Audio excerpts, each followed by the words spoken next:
Did you enjoy your apple? I'm just gonna, yeah, because they're quite big, these, aren't they?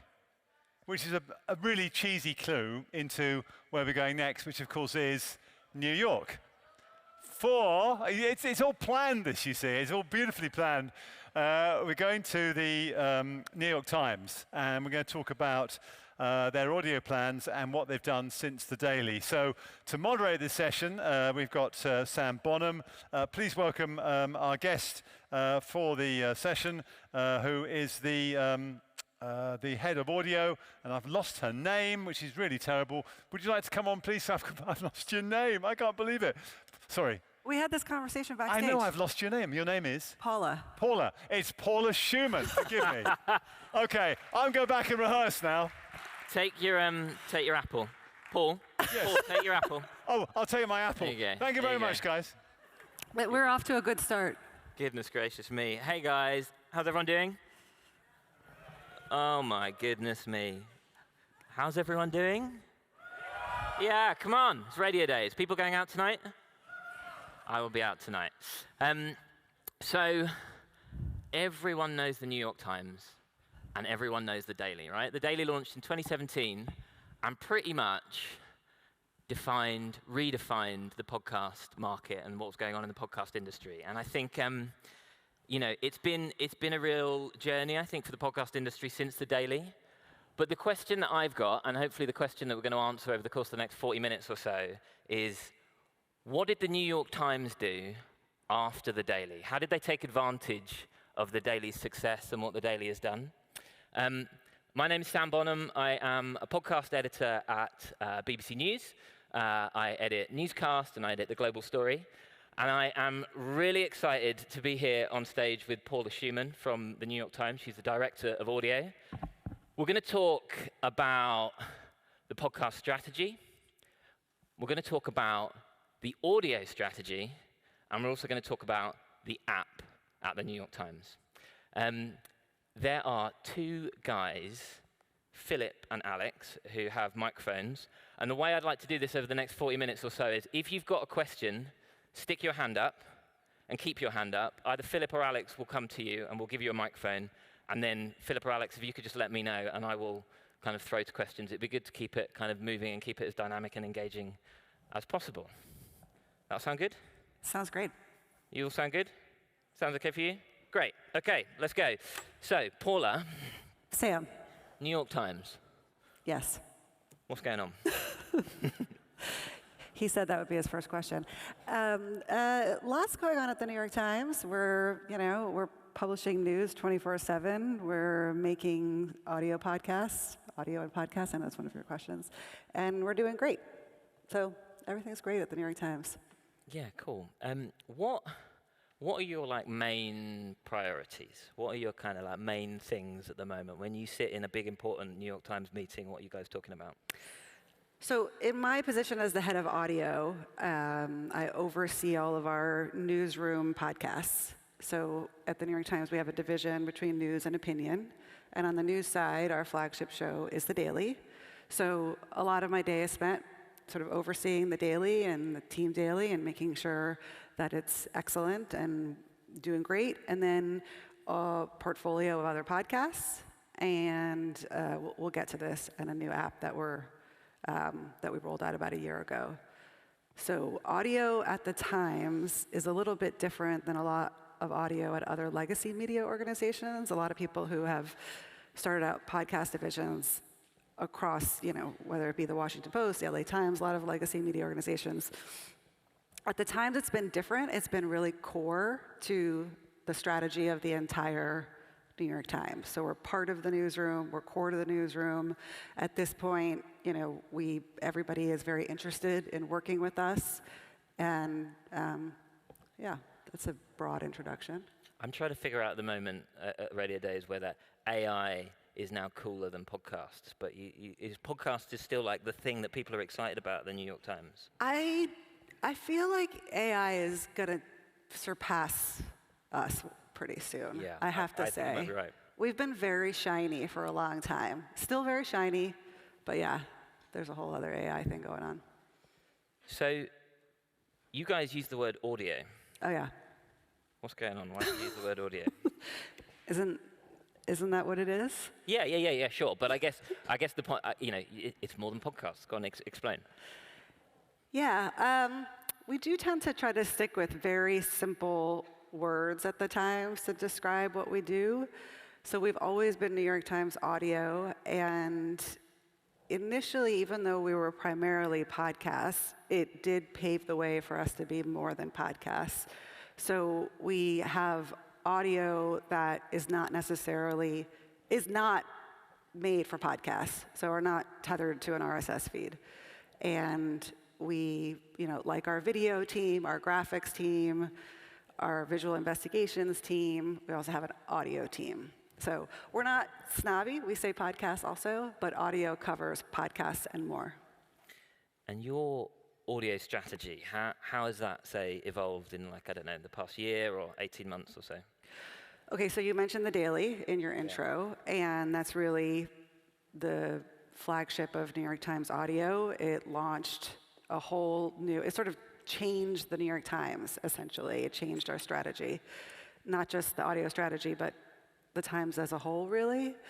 And everything that we've done since then has kind of been born out of the DNA of The Daily.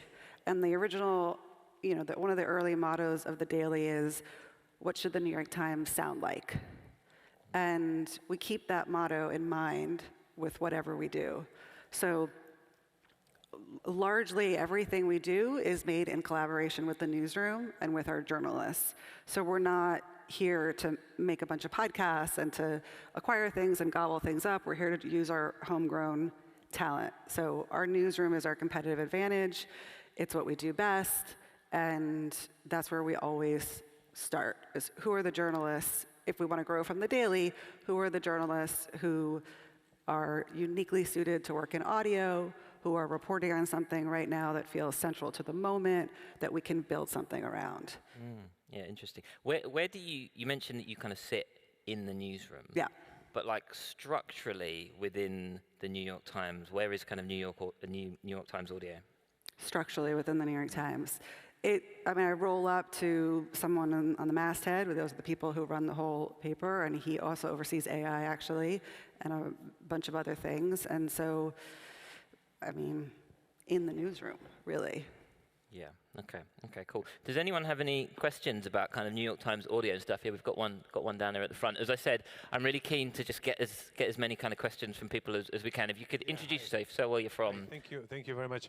My name is Alexander. I'm from Germany, and I'm in broadcasting more than 40 years now. I'm a subscriber, so I'm very familiar with the app and everything. I teach media and broadcasting in multiple universities. I have an awkward question. In 2016, the New York Times, as the major medium, decided to take sides in the presidential elections against Trump. This was a real break in the journalistic ethos of the New York Times, of many major medias. Does it still affect you? How do you handle this taking sides and going away from objectivity in your productions, in your production schedules, in your formatting? How do you deal with this? We didn't take sides, so I'm not sure how to answer that question. We have an opinion section, we have an editorial board. The newsroom has nothing to do with that, and the editorial board and the opinion section are constantly reporting on their opinions. So that red line, that church and state line, is very, very clear. And so the New York Times is completely independent, and I wouldn't think of it that way at all. Cool. Let's move on to The Daily. Okay. Why is The Daily so fucking massive? Well, it's interesting. We were talking earlier about how we both put together our shows, and the other thing that the other motto that The Daily had was, this moment deserves an explanation. And The Daily was built around, again, New York Times journalism, fueled by the New York Times newsroom, making the journalism accessible, making the journalists accessible. So we go deep on one story every day. That's what we've always done. And it's incredibly tightly produced, planned every step of the way. So when you hear it, you're hearing a conversation between our hosts, Michael Barbaro or Sabrina Tavernese, with one of our reporters, largely. That's our bread and butter episodes, although we do lots of kinds of things. Highly produced. All of our music is original, composed in-house. And we do a lot of pre-interviewing of the reporters, so we figure out exactly what the story that we're trying to tell is. It's all driven by a question.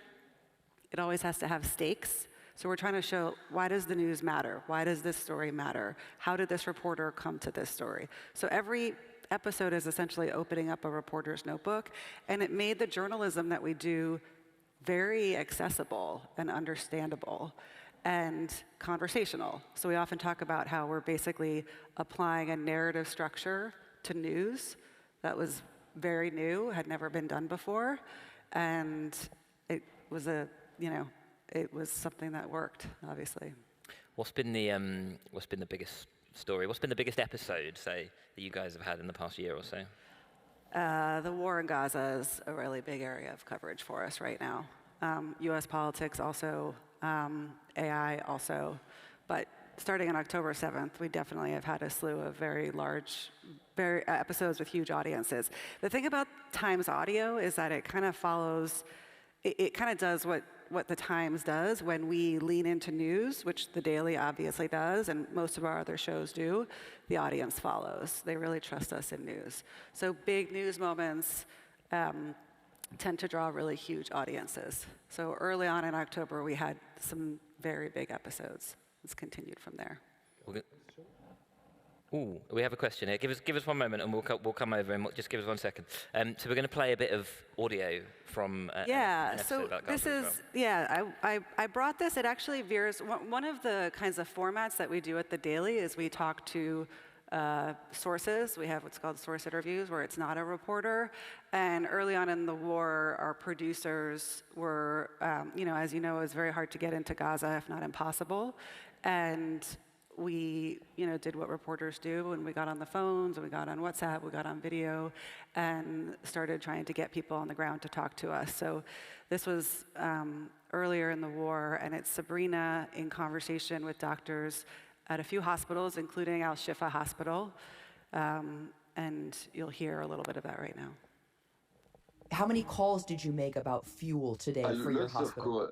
Lots of calls, just I swear. I spend my day just looking for water, for food, for fuel for my medical staff here.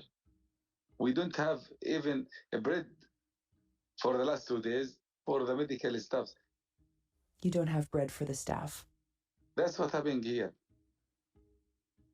But we have no options. We cannot leave our patient. We cannot leave our hospital here. Amazing audio. What's been the most challenging thing for the New York Times covering Israel Gaza last year? I think it's been a challenge that a lot of news organizations face, and again, it's just the trouble with getting into Gaza. And the Times has worked with, the Israeli government, the Egyptian government to try and get in. It's been extremely dangerous and extremely difficult, and that's been, I would say, the biggest challenge. So we've done, we have a very robust visual investigations unit, and all of our reporters, we have a huge amount of expertise, just sort of like kind of doing it from the outside, trying to get in as much as possible. And, through, like I said, phones and whatnot. So we've done a bunch of episodes with people in Gaza, and it's, it's painstaking work to find people who can talk safely and who we can corroborate their stories. Yeah. We had a question in the middle of the room. If you could introduce yourself and say where you're from, please. Yes, hello, my name is George. I'm from Austria. I have a podcast production company. And I always wondered, when you started the Daily, how much, because storytelling is so at the heart of the Daily podcast, and how did you get all the journalists, the editors, to become such good narrators of stories? What's the process of, the scripting, and how did you get people who otherwise probably were more in print and used to writing stories, become such good storytellers? Thank you. That's a good question. I have to give credit where credit is due. The founders of The Daily are not here today. I wasn't here when they gave birth to the idea, but I'm the steward of the show. One of the things I said earlier is that we've always been part of the newsroom, and The Daily and audio has always been prioritized by leadership as something that, every desk across the globe was encouraged to work with, right? And initially, it was hard. You had to train, like you said, print people how to talk in audio. And it's sort of repetition, it's reps, it's painstaking. It's not always painstaking. Sometimes it's not. Now we have a lot of people who know exactly what they're doing. It's like in and out, Sometimes it's painstaking. We were talking about comparing newscasts, the BBC's daily podcast with what you guys are doing, and we don't script in quite the same way. Yeah, I mean, like our fastest stories get turned around the day before, and it'll take, 13 hours. People will do an overnight. But we will talk to the reporter beforehand in a pre-interview and in a pre-chat, pull out the story, figure out what the story is, interview it out of them, then lay the whole thing out based on what they have told us, and then bring them back for the taping. And some of these tapings, again, some of them go faster now. A lot of people are very experienced. It depends on the story. It depends on the reporter. It can take 2 to 4 hours. So it's time. It's buy-in from the newsroom. It's editing. So we have producers, we have editors, we have a lot of support. Every episode we'll have at least 2 producers, an editor, a host, and sometimes more than that. Great. Let's move on from The Daily, and let's talk a little bit about the other podcasts that you've launched. And I think there should be a slide actually for this, guys. Tell us about the run-up. What are you doing on the run-up? What are we doing on the run-up? So I mentioned before, when we launch a new show, it's a big deal. We don't do them, all the time. We're more quality than quantity. And we look for people who have been, longtime audio collaborators. So the run-up is a show we launched last year. The host is Ested Herndon. He's a longtime political reporter. He had been a guest host on The Daily. He had been a reporter working with producers on The Daily in the run-up to the last election. And, we're in the run-up to the next election, and it made sense to launch. Again, we're trying to think like what makes sense in the moment. Who's a journalist we think we can build something with, and what's a format we can replicate weekly and can develop. We can have listeners develop habits with. One of the things about the run-up that's been really great is Ested is a very talented person. One of the things he's extremely good at is talking to real people. So it's a show where we have the advantage of going into the field or even on the phone talking to voters, right? One of the things in the last election, or when Trump was elected, was this big disconnect between what the media thought was going to happen and what actually Americans were going to do.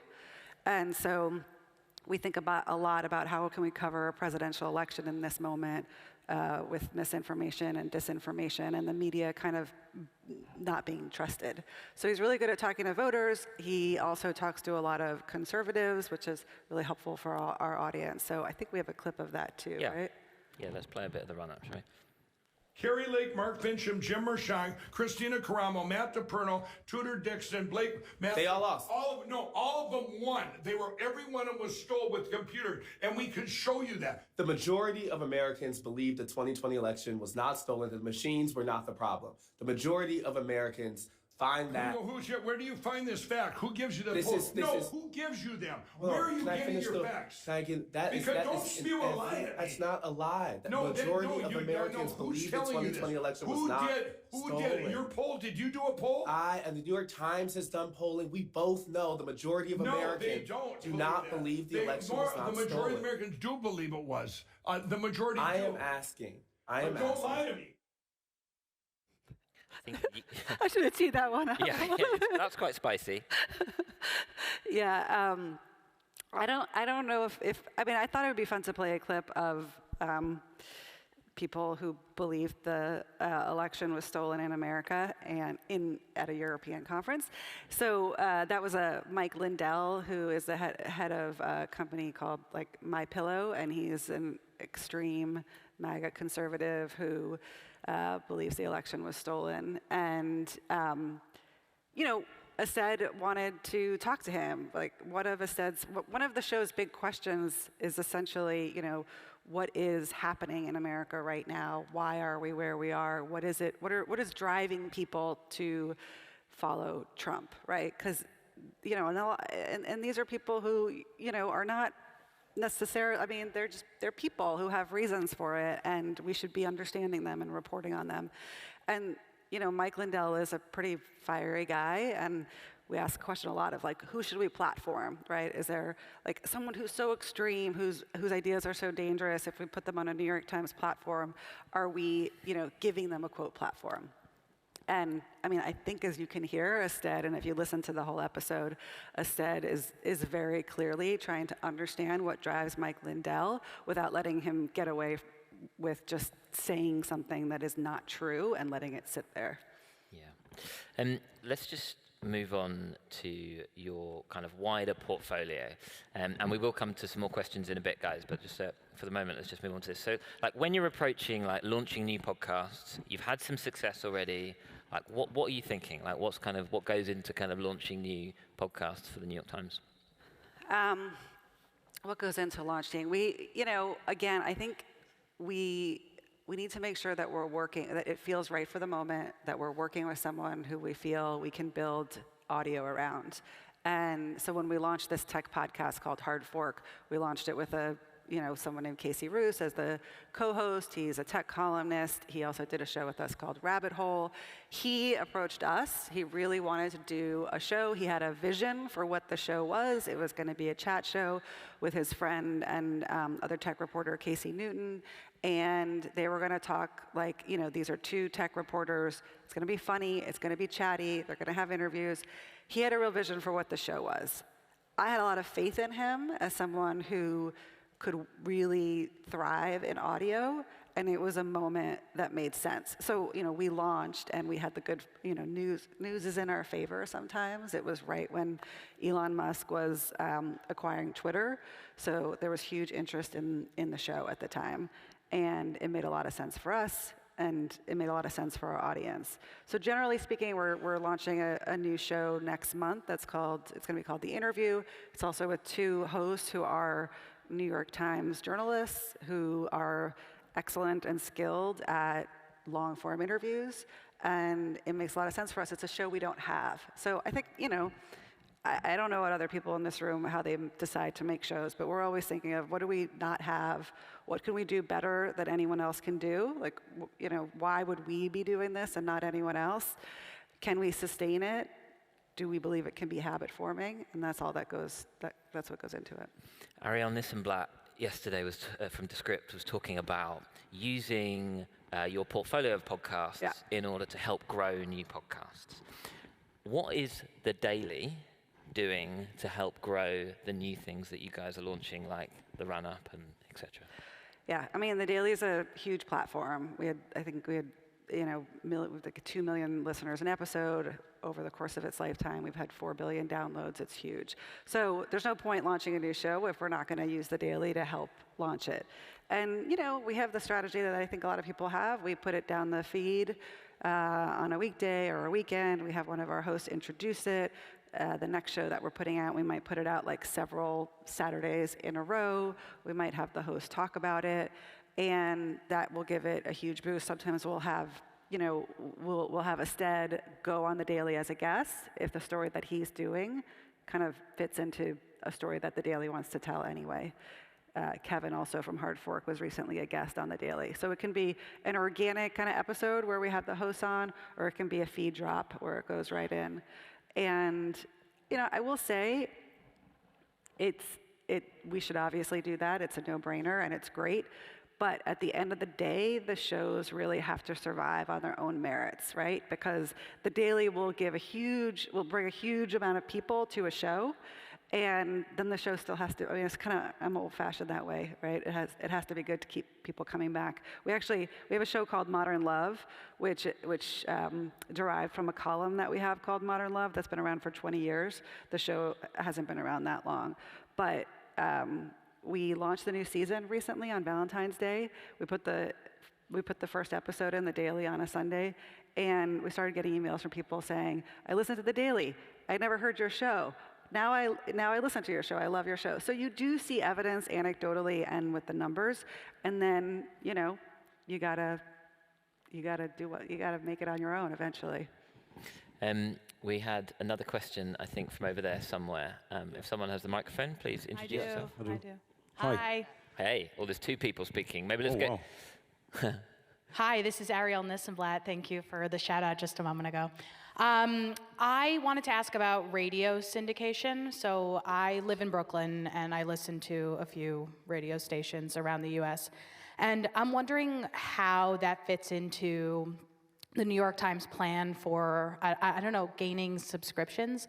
I think it's syndicated on 89.3 LAist and probably also WNYC, probably also a few other places. But where does that fit within the larger, I don't know, sponsorship model and monetization strategy? That's a good question. And I also live in Brooklyn, so welcome. It's good to see you in Munich. We syndicate the Daily on a bunch of stations. I don't know the exact number. And we now also syndicate the Ezra Klein Show as well on public radio stations. And I'm not the best person to talk to about the financial motivations around it, but it does massively increase our reach, right? And our mission, among many, is to have as big a reach as possible. So impact is really important, reaching people we might not otherwise reach, who aren't New York Times subscribers or who aren't natural listeners, people who listen to the radio, who might not listen to podcasts. So it's really trying to tap into a broader audience. Well, should we do that broader audience now? So tell us what's going on with this app. Yeah, does anyone here have the Times app, the audio app? Okay, that's pretty good. Thanks, Sam. So this is a standalone app that we launched last year, and it's not. We talked a lot about before launch is like, what do we tell people it is? It's not a podcast app. It's not a news app. It contains all of our original audio, so it has all of our shows. It also has more programming that we created just for our own platform, and it was. We were very excited for it because it allows us to tell stories in audio without being tethered to an RSS feed. I think, again, anybody in this room who's tried to launch a podcast into the world, you don't get an audience overnight. But we have hundreds and hundreds of journalists across our newsroom who are telling great stories every day. So we're able to capitalize on that. We have a bunch of different kind of programming in there that aren't podcasts, but that bring reporters directly to listeners. And it's one place where you can, I heard the BBC Sounds people talking before. She's a former BBC person who programs it every day.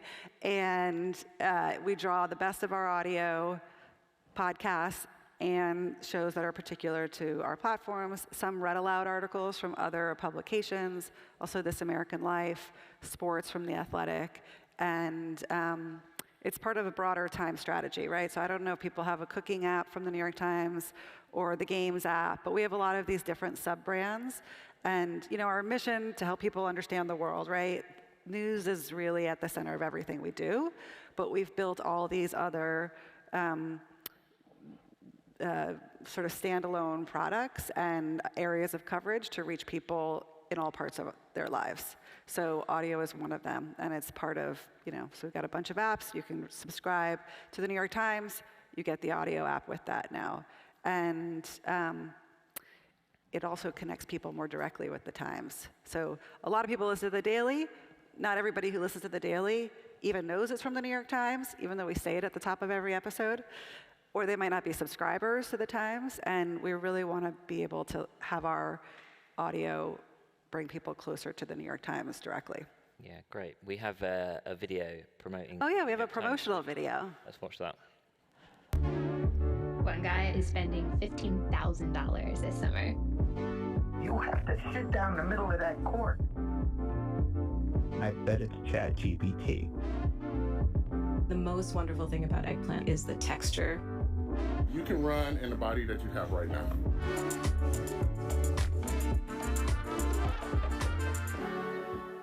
Yeah, so it says discover new voices daily, and I feel like that really kind of captures what we're trying to do here. There was a session right before here on AI, right? So like everything in the New York Times app, you know that it's a real person, you know that it's a real journalist. Like I said, we have some read aloud articles by voice actors. You know what that is also, but it connects people directly to our journalists and our journalism, and you could do it in your pocket. So again, I think I'm in a room full of radio people, so I don't have to sell you on the value of that. So I want to just talk about some of the different formats that you've developed. Tell us just briefly about Reporter Reads, and then we'll listen to them. We're going to listen to a few things. Cam. Yeah, so Reporter Reads is kind of what it sounds like, right? These are reporters who are reading their stories, but we're trying to, again, bring the daily DNA where you have a reporter opening their notebook. So you're not just going to hear the story, but you're going to hear the reporter talk about what drew them to the story, how it fits into their larger reporting and their beat. And we found that people really, really respond to that. Again, it like humanizes the whole thing. Sometimes we bring in sound and tape. Sometimes it's pretty dry, but you meet the person essentially in your ears. So this is a story that reporter Rukmini Calamachi did on people who are living in their cars. You can play that one. I'm Rukmini Calamachi. I'm a reporter for the New York Times, and I cover housing. I've spent my career mostly overseas, covering wars, covering conflicts, covering terrorism. I'm interested in humanity in all of its extremes.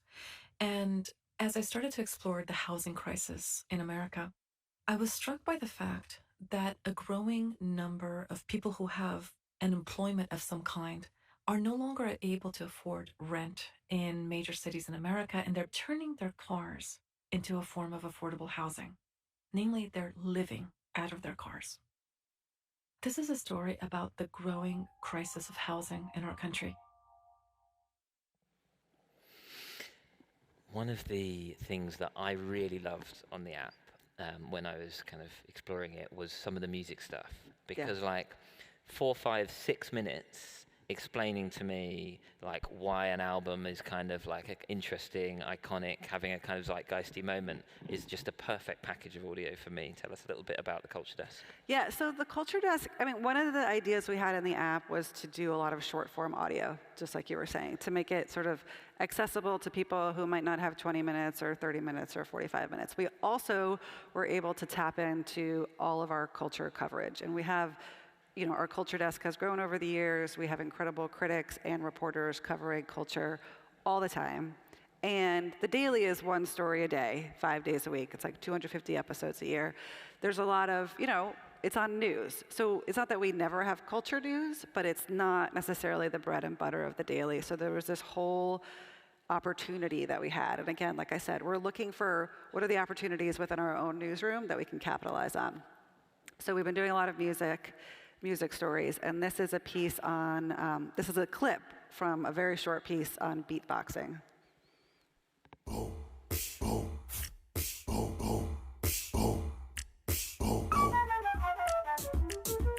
Hey, I'm Tony Levitt, and I'm a contributing writer for the New York Times.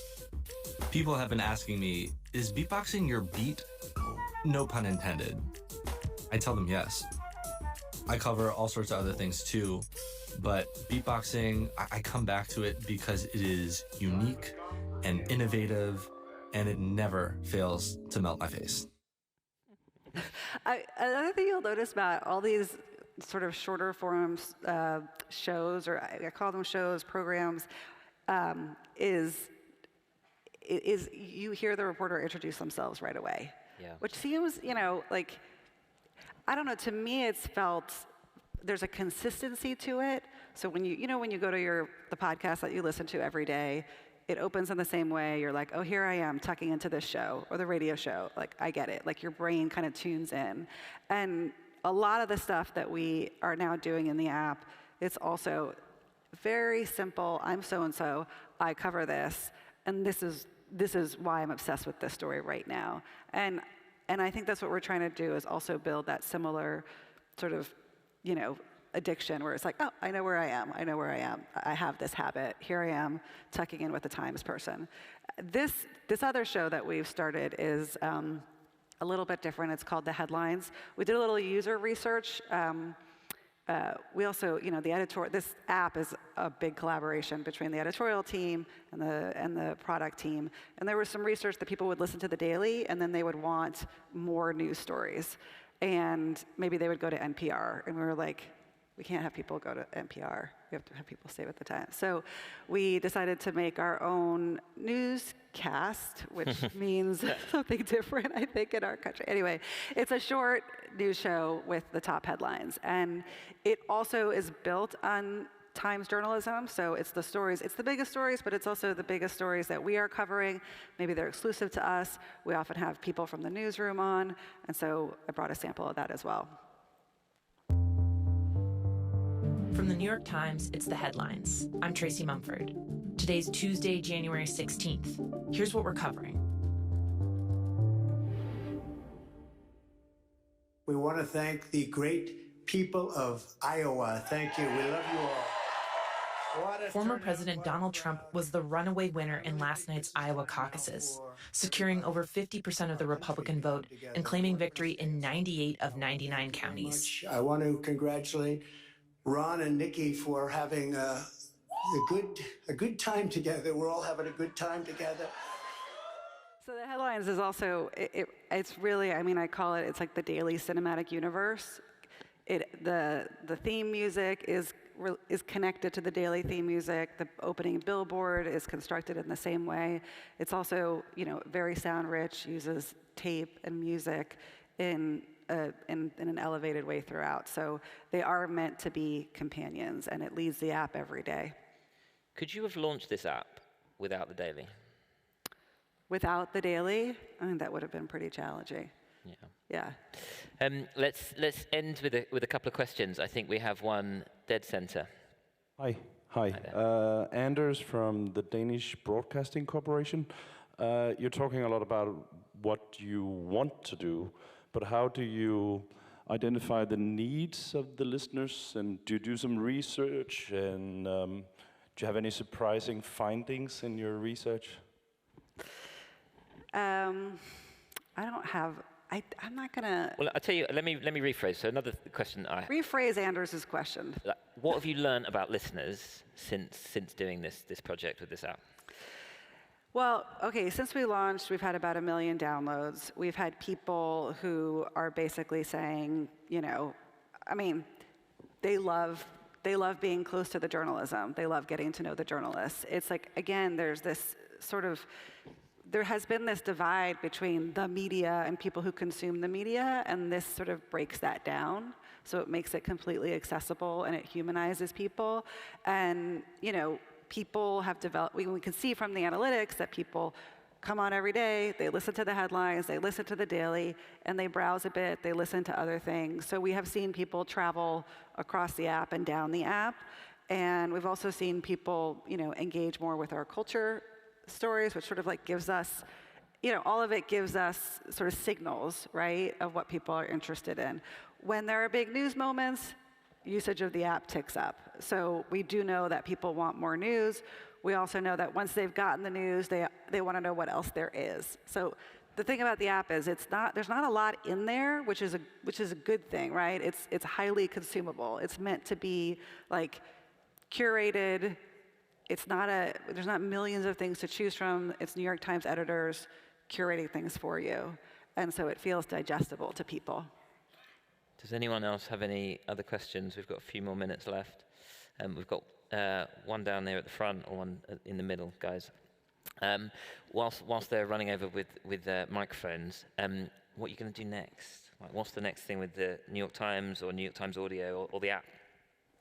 Well, we're going to keep iterating on the app. We're going to be making it available to more people, and we are launching this new interview show in April, which is launching as a podcast, which is going to be weekly. There is the Times acquired Serial Productions a couple years ago. There's a new season of Serial coming out, I think next week, very soon. I think it's 10 episodes on Guantanamo. We're doing some early piloting with, again, reporters in the newsroom to look at how we can be with them during their reporting, maybe for longer series. We're doing more collaborating with the New York Times Magazine on sort of for people with news fatigue, some non-news programming as well, but we haven't announced any of them officially. So, cool. Yeah. One final question from whoever has the microphone. Yes. Yeah, hi, thanks for the good talks and insights. I'm Sven Lardon from the VRT, which is the Flemish public broadcaster in Belgium. Tiny. One question, you have The Daily, which has a community, a big community. You are content-driven, but do you activate your community of, I think, 1 million listeners? I don't know. Do you get outside of the podcasting? Do you bring them together? Do you have some connection with them outside of the podcasting to enhance the relationship you have with, because it's power of the people. When are you inviting us to the New York Times Festival? That is the question. I'm here to announce that there's going to be a daily festival. No, I'm not. We haven't done a lot of that. I will say our tech podcast, Hard Fork, has a very dedicated, loyal audience as well, and we're talking about possibly doing some stuff with Kevin and Casey. I don't know if anybody listens to Hard Fork out there, but if you're interested in AI, you should definitely listen to it. So they have it's a very personality-driven show, and I think personality-driven shows tend to do better, I think, with bringing community. We've had our hosts be on panels, but we haven't done, in the last place I worked at WNYC, we did a little bit more of that, but not too much here. Great. Paula from the New York Times, Radiodays, thank you so much. Have a great rest of your afternoon and a good evening. Thank you.